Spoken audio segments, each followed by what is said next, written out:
As an asset manager yourself, Yeah. do you read this bill as a way to broadly expand the industry in a one day that, if it hasn't already, is going to affect VanEck's clients? It's affecting a lot of parts of the market. If you just look at what's happened this week so far, we started off with bank earnings. It's earnings season.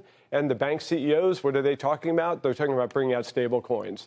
So you don't really need to know what a stable coin is. I agree that, but it can be behind the scenes, but it will be affecting all the brand name companies that are part of the indices. So not just banks, but you see Uber talking about using stable coins. They're going to use it to lower costs.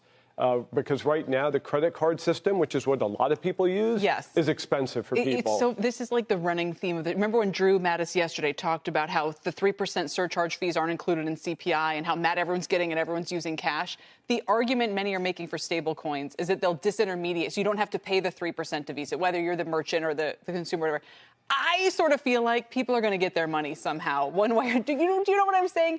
I don't know exactly how that all shakes out, but I'd love to think, oh yeah, just use stable coins. You don't have to pay the 3%. But I'm like, they're gonna figure out a way. Well, look, there's some embedded costs in the system, right? Fraud is one of them, and it doesn't matter what technology you use. If there's money there, fraudsters will try to find it, and that's one of the big costs of the banking system and the check kiting and all that.